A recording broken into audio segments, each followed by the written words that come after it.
오늘 있었던 말씀 열왕기하 15장 13절에서 16절까지는 이스라엘 왕 살룸에 대해서 나와 있습니다. 이 살룸은 단 한 달 동안만 이스라엘의 왕이 되어 사마리아에서 다스렸던 자입니다. 그의 고향은 야베스의 아들 살룸이라고 하는 것을 보아서 매우 그래도 힘 있는 가문 중에 하나였었던 것으로 보이게 됩니다. 그리고 어느 정도의 명분을 가지고 이 사마리아에서 왕이 되었던 것을 추정할 수 있습니다. 그런데 곧 이어서 나오는 이야기가 있습니다. 바로 그 다음 왕이 되었던 므나헴입니다. 므나헴은 디르사에서부터 사마리아로 올라가서 야베스의 아들 살룸을 거기서 쳐 죽이고라고 되어 있습니다. 이 디르사에서부터라는 이 디르사라는 것은 열왕상 14장 17절에 보면 이 초대 이스라엘의 수도가 되었던 지역입니다. 그러니까 사마리아로 도성을 옮기기 전에 수도가 바로 디르사인 겁니다. 아마 디르사에서 사마리아로 수도가 바뀜으로써 거기에 있었던 어떤 호족들이 상당히 힘을 잃었었던 것으로 보이게 되고, 그리고 그쪽에서 다시금 이렇게 왕권을 잡으려고 했었던 움직임이 지속됐는데 이때 그런 기회를 잡았었던 것으로 보이게 됩니다. 그리고 나서는 이 므나헴이 어떻게 왕이 되는 과정을 그려내고 있습니다. 16절에 그때 므나헴이 드르사에서 와서 딥사와 그 가운데 있는 모든 사람과 그 사방을 쳤으니 이는 그들이 성문을 열지 아니하였습니다. 그러므로 그들이 그곳을 치고 그 가운데서 아이벤 부녀를 갈랐더라라고 되어 있습니다. 여기서 중요한 말이 나옵니다. 므나헴이 왕이 될 때 그때의 과정을 폭력으로 왕을 이뤘다라고 이야기하는 데서 그치지 않고 아이벤 부녀를 갈랐더라라고 이야기를 합니다. 이 아이벤 부녀를 갈랐다라고 나오는 성경의 구절이 있습니다. 열왕기하 8장 12절에 하사엘이 왕이 될 것을 예언하면서 울면서 했던 말이 있습니다. 그때 아이벤 부녀를 가를 것이라고 했던 말이 있습니다.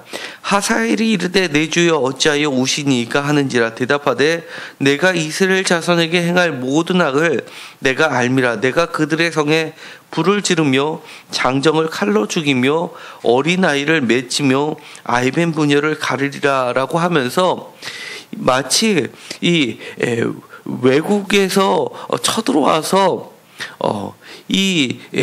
무자비하게 탄압하고 죽이는 과정을 동족을 향해서 하는, 정말 선과학이 사라지고 부끄러움이 난무하는 그런 상황을 그대로 드러내고 있습니다. 여기서 보면 이 므나헴이라는 사람은 그야말로 그 다음 절에도 나오겠지만 매우 백성은 안중이 없는 자로 나오게 됩니다. 뿐만 아니라 17절에 보면 이 므나헴이 왕이 돼서 사마리아에서 10년간 다스렸다라고 되어 있습니다.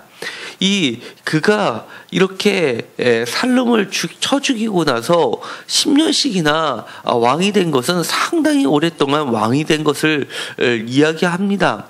이렇게 왕이 되는 데서는 사실은 성경에는 자세히 나와 있지 않지만 27절부터 나와 있는 이스라엘 왕 베가에 대해서 나오게 됩니다. 거기에 보면 이스라엘 왕 베가가 20년간 다스렸다라고 되어 있습니다. 그런데 이 베가라는 사람은 23절에 보면 므나헴의 아들 부가히야가 왕이 돼서 2년간 다스렸는데 그를 죽이고 다스렸던 왕이 바로 베가입니다.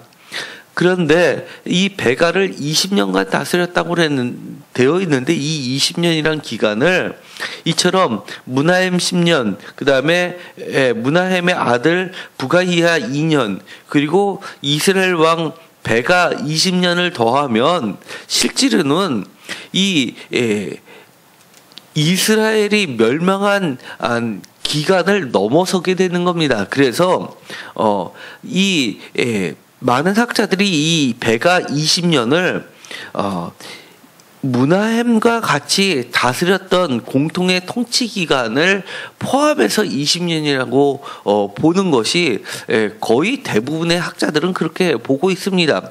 그렇다는 이야기는 그가 10년간 이렇게 통치를 할 수 있었던 것은 베가도 마찬가지지만 무나헴도 군사적 어떤 지휘관으로서 있으면서 군사적 쿠데타를 이루면서 베가와 이 무나헴이 어떤 동지적 관계에서 출발했음을 보여주게 되고 철저히 무력을 가지고 있으면서 공포정치로서 10년간 끌어왔다는 것을 알 수 있게 됩니다.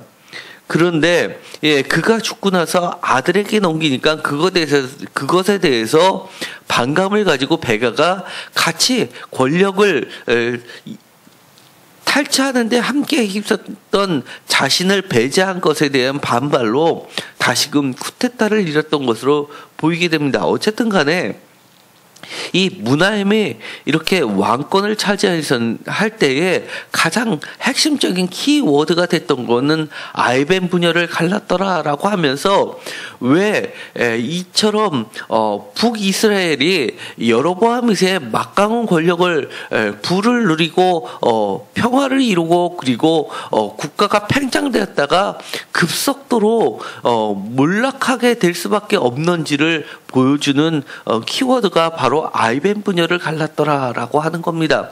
그 정도로 이 악해서 더 이상 이 국가가 끌어나갈 수 없을 정도로 최악의 상태로 치닫고 있음을 보여주는 단어인 겁니다. 지금도 이런 것을 부끄러움의 시대라고 이야기합니다. 잘못을 해도 뭐가 잘못됐냐고 당당히 외치는 무리들이 시대마다 있었습니다. 거의 말세를 지칭하는 이야기입니다. 정말 하나님은 이 아이벤 부녀를 그야말로 늘 보호하시는 하나님이었는데 하나님 두려운 줄 모르는 시대가 되었다는 이야기가 됩니다. 아이벤 부녀라는 것은 그야말로 생명을 잉태하는 건데 생명에 아무 힘도 없는 그들을 정말 무자비하게 학살하는 그런 과정을 보면서 더 이상 하나님이 그들의 죄악 가운데서 유보를 할 이유가 전혀 없음을 드러내는 상황이 돼버리고 만 겁니다. 이런 사태들은 오늘날의 대한민국의 사태하고도 차이가 없습니다.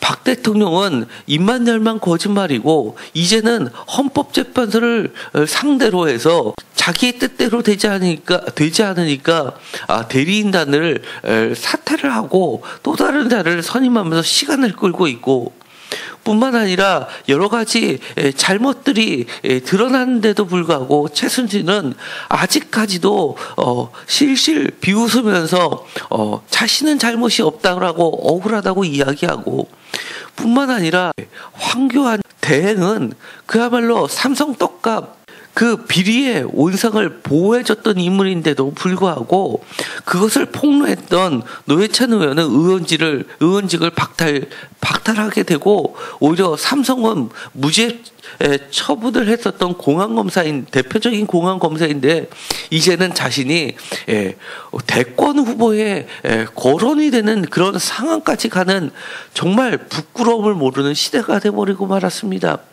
권력에 눈이 어두워서 역사 교과서도 자기 마음대로 좌지우지하는 시대, 그리고 이 아이벤 부녀를 가른 사건처럼 우리 위안부 할머니들의 억울함이 있는데도 불구하고 아직까지도 그것에 대해서 조치를 정당하게 취하지도 않는 그런 외교부 장관도 떳떳이 지금까지도 견지한 그런 시대가 IBM 분야와 다를 바가 없다는 것을 우리는 보게 됩니다. 정말 하나님을 두려워하지 모르는 시대, 그러면서도 마치 나라를 위하는 것처럼 이야기하는 것, 국민들의 이 촛불 집회가 변질됐다고 외치는 또 한 사람의 무리들이 나타나서 마치 자기네들이 무슨 빅텐트나 되는 것처럼 이야기하는 부끄러움을 모르는 정말 이 시대를 보면서 이 문하엠의 시대, 살롬의 시대가 아닌가 싶습니다. 정말 하나님의 정의가 다시 한번 바로 서는 시대가 간절히 되기를 소망합니다. 오늘 이렇게 새벽에 나와서 오늘도 낙심이 세상을 보면 낙심될 때가 많지만 낙심되며 근심에 눌릴 때 정말 내게로 오사 위로해 줄 사람은 오직 주님뿐이 없다는 것을 다시 한번 깨닫고 하나님께 간절히 기도하는 시간이 되었으면 좋겠습니다. 이 나라가 다시 한번 하나님의 손 안에서 바로 서고 생명을 존중하고 정말 정의라 바로 세우고 정말 불쌍하게 이유도 모르고 죽어갔던 많은 아이들이 이제는 정당한 이유라도 밝혀지는 시대가 되기를 간절히 소망하면서 하나님의 정의를 위해서 바로 서는 대한민국이 되게 해달라고 기도하는 시간이 되었으면 좋겠습니다. 기도하고 마치기로 하겠습니다. 하나님, 정말 부끄러움을 모르는 시대, 하나님의 정의가 상실된 시대, 그리고 생명의 고귀함이 권력 앞에서 무참히 짓밟히는 시대, 그럼에도 불구하고 이 폭력 정치가 10년이나 지속되는 시대가 되어버리고 말았습니다.